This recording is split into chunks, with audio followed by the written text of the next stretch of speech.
Uncle जी तो कब चाय देना। साहब चाय नहीं है। लेकिन अंकल जी अभी तो आपने कहा कि चाय देता हूँ। नहीं, वो तो मैंने ऐसे ही कह दिया था। आप जाइए यहाँ से। बेबी चलो ना। लेकिन अंकल जी वो लोग भी तो चाय पी रहे हैं ना, और इसमें भी तो चाय है अभी। नहीं, मैंने आपको कहा ना, आप लोग जाइए यहाँ से। हम कहीं और से चाय पी लेते हैं। एक मिनट, देख लीजिए ना अंकल जी, इतने सारे लोग चाय पी रहे हैं, 2 कप हमें भी दे दीजिए। मैं आपको चाय नहीं दे सकता, आप जाइए यहाँ से। चलो ना, हम कहीं और चलते हैं प्लीज। हाँ बेबी चलो।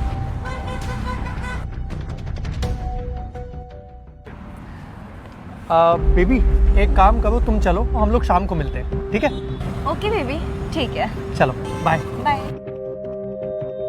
अरे साहब रुकिए, पूरे पैसे तो देकर जाइए, इसी से मेरी रोजी रोटी चलती है। अरे साहब। अंकल जी आपको पैसों की इतनी जरूरत थी तो आपने हमको चाय के लिए क्यों मना किया। नहीं, मैं तुम लोगों को कुछ नहीं दे सकता। अंकल आपको देख के साफ पता चल रहा है कि आप मुझसे कुछ छुपा रहे हैं। मैं भी तो आपके बेटे जैसा ही हूँ ना। मेरा बेटा तुम्हारी ही उम्र का है, लेकिन जो तुम्हारे साथ लड़की है वो बिल्कुल भी तुम्हारे काबिल नहीं है, तुम उसे छोड़ दो। ऐसा क्या हुआ जो आप मुझसे ऐसा कह रहे हैं। बेटा, जो लड़की तुम्हारे साथ थी उसकी शादी मेरे बेटे के साथ हुई है, लेकिन इस लड़की ने मुझसे धोखे से साइन कराकर मेरी सारी प्रॉपर्टी अपने नाम करा ली, मुझे मेरे ही घर से धक्के देकर निकाल दिया। उन दिनों मेरा बेटा काम के सिलसिले में बाहर गया हुआ था, इसने मेरे बेटे से ना जाने क्या कहा कि ना तो उसने मुझे कभी ढूंढा और ना ही मुझसे कभी मिल गया। क्या ये लड़की शादीशुदा है। इसीलिए आज तक इसने मुझे कभी अपने घर नहीं आने दिया, हमेशा अपने घर के बाहर से भगा देती थी। ये तुम्हारे साथ भी धोखा कर रही है। अंकल मैं इस लड़की का घर जानता हूँ, मुझे लगता है कि आपका बेटा भी वहीं पे रहता होगा। आप मेरे साथ चलिए, मैं आपको आपके बेटे से मिलवाता हूँ। क्या तुम जानते हो मेरा बेटा कहाँ रहता है? हाँ अंकल आप चलिए मेरे साथ, आपने सच बताकर मेरी मदद की है। आपका बहुत बहुत शुक्रिया। चलो चलो जल्दी मेरे बेटे से मुझे मिलवा दो।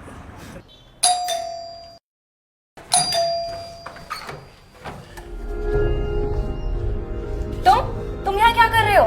मुझे अपने बेटे से मिलना है। वो तुमसे नहीं मिलना चाहता, समझे। चलो निकले यहाँ से। तुम मुझे मेरे बेटे से मिलने से नहीं रोक सकती। अरे कहाँ गुस्से आ रहे हो, बोला ना वो तुमसे नहीं मिलना चाहता है। चलो निकलो। अरे पापा आप बेटा, पापा आप इतने दिनों से कहाँ थे। पापा बिना बताया मुझे कहाँ चले गए थे। बेटा मैं कहीं नहीं गया था। बेटा इसने मुझे घर से बाहर निकाल दिया था, और जब मैं लौट कर वापस आया तो पुराने घर में कोई नहीं था। बेटा ये क्या कह रहे हो पापा, आपने खुद ही तो सारी प्रॉपर्टी इसके नाम कर दी थी और खुद ही तीर्थ यात्रा पर चले गए थे, और अब आप अपना फोन भी छोड़ गए। नहीं बेटा, इसने धोखे से मेरे साइन ले लिए थे और मुझे घर से निकाल दिया था। मैंने कितना ढूंढा तुम्हें, लेकिन तुम्हारा कुछ पता नहीं लगा। वो तो आज ये अपने किसी बॉयफ्रेंड के साथ आई थी, और बेटा वो लड़का बहुत भला निकला, वही मुझे यहाँ तक लाया। क्या तुम्हारी इतनी हिम्मत भी कैसे हुई मेरे पापा के साथ ऐसे करने की। तुमने तो कहा था पापा तीर्थ यात्रा पर गए, पता नहीं वो कब लौटेंगे। बेटा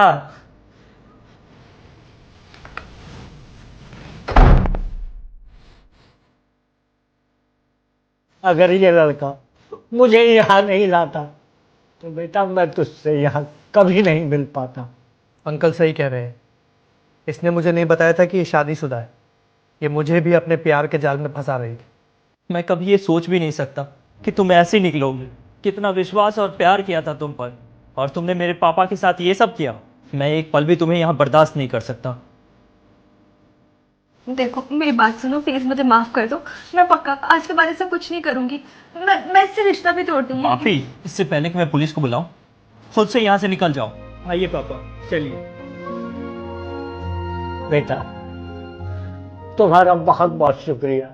आज तुमने मुझे मेरे बेटे से मिलवा दिया। अंकल जी, आपकी वजह से मैं भी इस लड़की के झूठे प्यार से बच गया। Thank you so